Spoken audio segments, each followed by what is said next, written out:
like to start with rear delts for a couple of reasons.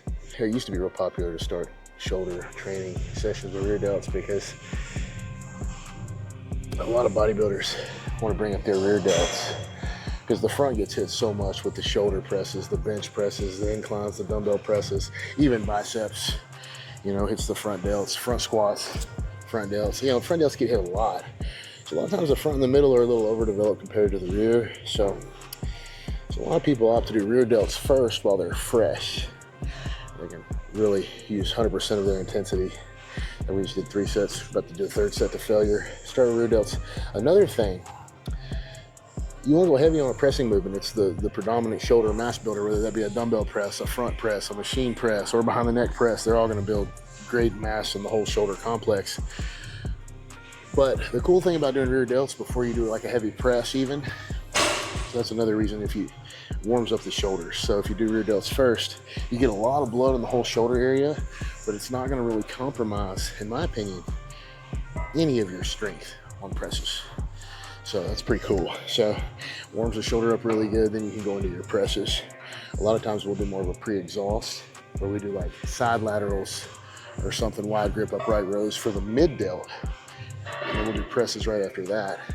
That just makes the mid delt activate a little bit more during the presses. So kind of hitting the front and a lot of mid delt when we do our behind the necks and our dumbbell machine presses. Presses to the front, all the different presses, all the presses. But so yeah, so that's a couple reasons to start delt training with your delts. They're neglected and it's a good way to warm up the shoulders for the heavier stuff to come. Just want to work on that width. They're almost to like reverse siren width. What's that? Reverse siren width, that's when you know, like the big trucks, when they back up to like the loading dock, when they put it in reverse, it goes beep, beep, beep. You know, so anyone they're gonna back over, like here's wide it. Load? Wide load. You want the wide load siren? Yeah, once your shoulders get wide enough, you walk backwards. Siren? No, you just hear that from the atmosphere. It just beep, beep. It lets people know there's a big man backing up. So just a little bit wider and it'll start happening. Maybe after this next set. Okay. Listen. Probably need to do another set or two. You guys, you following along with the workouts? We don't film every single set. I think we film maybe 2. Sometimes we do 3 or 4 sets. Usually 3 sets to failure. 2 to 3 sets to failure per exercise. If you're just starting out, maybe just take 1 set to failure. If your recovery is good after a few weeks, bump it up to 2 sets to failure, 3 sets per exercise. Just follow right along. When you get really strong, I'll just say that.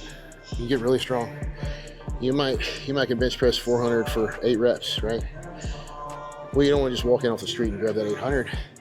You want to do at least 100, 150, 200 pounds first, then 250, then 300, then 350, then 400. Well, you know, if I'm doing a heavy squat or a heavy bench press, it might be 4, 5, 6 warm-up sets, field sets to get to that maximum load. So, like with you, and I can remember when I was, you know, in junior high training, younger, I'd walk right in the gym, grab 20-pound, 25-pound dumbbells, and go right into my 3, 4 sets to failure of laterals, 10 to 12 reps. You know, I was probably weighed 90 pounds back then, but I didn't need a warm up.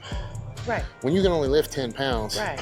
Like we watch Franco, our son, like he picks up a case of water that weighs, you know, huge, one of the big cases, you know, huge case of water, and it probably weighs 50, 60 pounds, man.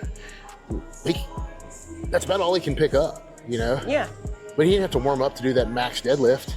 No. He's just not even strong enough to hurt himself. Right. Right? He's not strong enough to lift enough weight to hurt his bodily tissues and his tendons and ligaments. And that's kind of where I sit. So that's why you watch when we go to these, like we watch jiu-jitsu tournaments and stuff with the little kids. They're flinging each other, bending each other in half, bending their arms in half, and nothing breaks. And then you watch the adults, stuff starts snapping and popping and stuff because they're so much stronger. The kids ain't even strong enough to hurt each other, you know? So, whereas like you come in here, you don't really need a lot of warm-ups. No. You can go right into your working weight, but when you're moving hundreds and hundreds of pounds, you're gonna need a few warm-ups. You work up to it, yeah. The stronger you are, the more damage you can do to your body.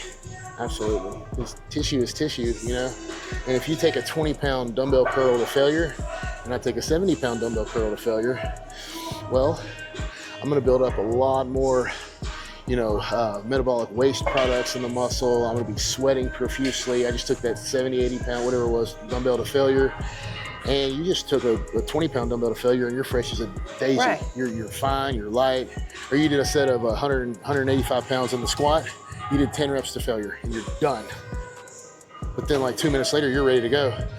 Well, if I do a heavy set of squats for 8 to 10 reps to failure, I have to rest at least 6-7 minutes. Not at least, but about 6-7 minutes.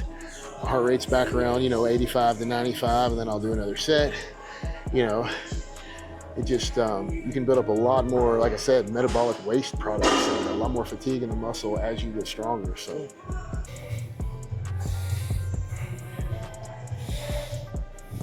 So you just did the whole stack. Mm-hmm. I'm only gonna do 50 pounds. Very The good. whole stack says 220. And then you move the machine too.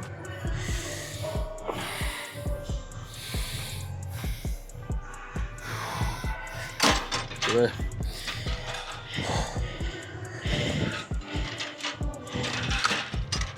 Looks good. Perfect. You see the angle? She's pressing. This is almost like a kind of behind the neck angle. Maybe more like a dumbbell press angle. Kind of a neutral shoulder position the whole time. Good. Get that last rep, go down slow. Since she really struggled on that last rep, we really do a slow negative to finish the set. Knowing she probably couldn't do another full rep, she took advantage of the negative portion of the last rep. If you went to failure, you need 2 to 3 minutes before your next set, unless you're just a freak as far as muscular endurance. I'm not talking about cardio endurance either. I'm talking, you can be breathing slowly, your heart rate can be, you know, 80, 85, 90, which is, that's not low, but that's low for a workout, okay?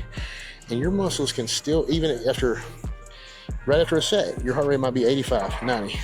But if you worked a muscle group like your delts to failure, I mean, your triceps are screaming, your delts are screaming, your traps are screaming, everything from that press, you need at least 2 to 3 minutes. I mean, like Jay Cutler, for example, had insane muscular endurance, not cardiovascular endurance.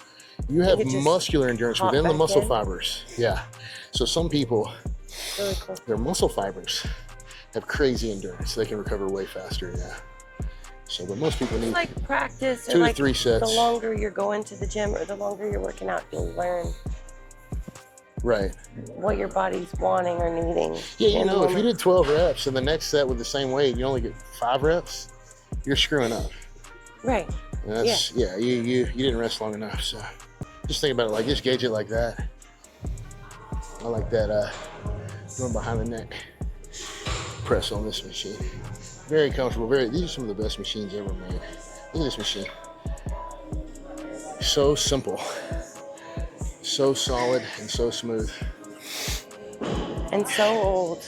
Well, this used to be like the old Universal equipment. I don't know if it's Universal brand or not. It don't look like it to me, but it may be redone, you know? All right, peace out. Shoulders. I finished with 3 sets of dumbbell shrugs to failure, 10 to 12 reps. We didn't get that on camera, did we? We didn't get that on, butt stuff. we didn't get that on camera because she was doing butt stuff over there on the other side of the gym, doing that butt machine. So tomorrow, see us tomorrow for arms. Peace.